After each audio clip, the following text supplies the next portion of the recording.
إلا قلت ليك بلي واحد من أكبر الماركات ديال اللوكس في العالم كيترجم حرفيا البال هو الملك، وكاع المشاهير اللي لابسينها كيروجوا ليها وكيعبدوها، وانت كنتي كظنها غير موضة. بالانسياغا، بال انسي ياغا، إلا فرقتيها وترجمتيها من اللاتينية للعربية غتعطيك بعل هو الملك. ولكن شكون هو هاد بعل، وشنو القصة ديالو، وعلاش كيعبدوه المشاهير؟ في سورة الصافات الله سبحانه وتعالى كيحكي لنا على النبي إلياس عليه السلام، اللي تبعت القوم مهووسين بواحد الصنم سميتو بعل. هذا ماشي صنم عادي، هاد الصنم كيعبدوه النخبة باش يديروا القوة، الثروة والسيطرة. أتدعون بعلا وتذرون أحسن الخالقين، سولهم النبي إلياس عليه السلام. ولكن شنو ما قالوش لك أساتذة التربية الإسلامية على بعل؟ ابن الكثير كيشرح أن بعل أو مولوخ ما كانش في الأصل صنم، كان مجرد لقب السيد ولا الرب. في اللغات السامية القديمة الفينيقيين حولوه الإله، الكنعانيين داروه الإله الأكبر، وفي عهد النبي إلياس الملك والزوجة ديالو داروا عبادة بعل الدين الرسمي ديال الدولة. اسمعني مزيان وشوف شنو دار الملك، وقول لي هادشي فاش كيفكرك بالزمن ديالنا.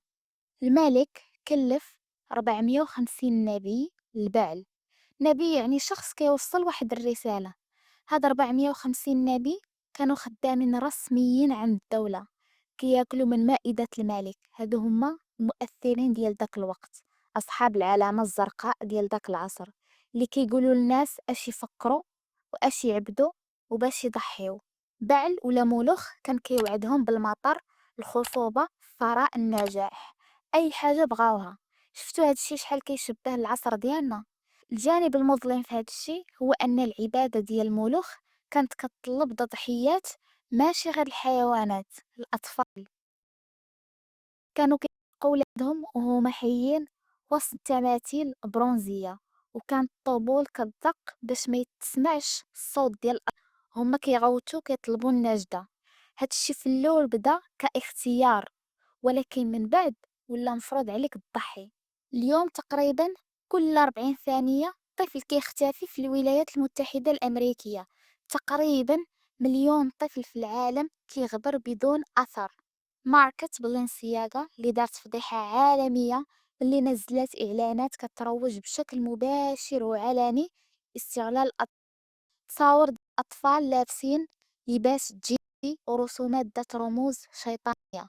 بالانسياغا نزلت اعتذار وقالت أن هادشي مجرد صدفة، وغير بالغت في الاختيار الفني. ولكن واش فعلا بان لكم هادشي صدفة؟ تخيلوا حتى أن الناس داروا زوم على الأوراق اللي في الأرض ولقاو أن هادوك ماشي غير اوراق عاديين، إنما وثائق متعلقة باستغلال الأطفال جنسيا. واش هادشي فعلا صدفة ولا استمرار لنفس العبادة القديمة؟ نفس الرموز، نفس النوع ديال التضحيات، غير بطريقة جديدة، طريقة عصرية ومغطية بماركة معروفة. وهادشي فكرني في حفل ترافيس سكوت أستروورد اللي تحول لجنازة وماتوا فيه 10 ديال الأشخاص، وأغلبهم أطفال. الحفل اقتحموه الناس بلا تذاكر، وحيت الحفل كان عامر بالناس بداو كيدافعوا وكيطيحوا واحد بواحد. الناس كانوا كيغوتوا وكيطلبوا باش الحفل يتوقف لانهم كانوا كيتخانقوا بسبب الزحام. الناس اللي كانوا في الحفل وصفوا الاجواء بحال الجحيم، وكانوا كيشوفوا الناس كيطيحوا حدا رجليهم، ولكن ما قادرين يديروا والو باش يعاونوهم. وهذا الشيء راه ماشي صدفة.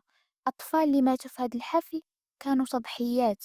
الاعلان ديال الحفل كان على شكل مجسم لترافيس، والغريب هو وجود الأطفال، مع العلم أن هاد الحفل ماشي ديال الأطفال.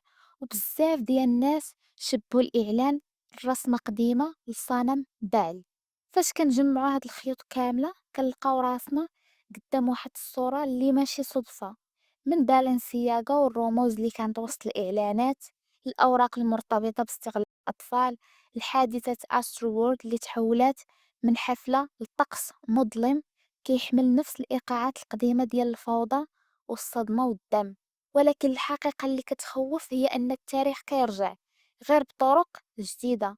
اليوم ما كيعبدوش الأصنام بالطريقة القديمة اللي كنعرفو.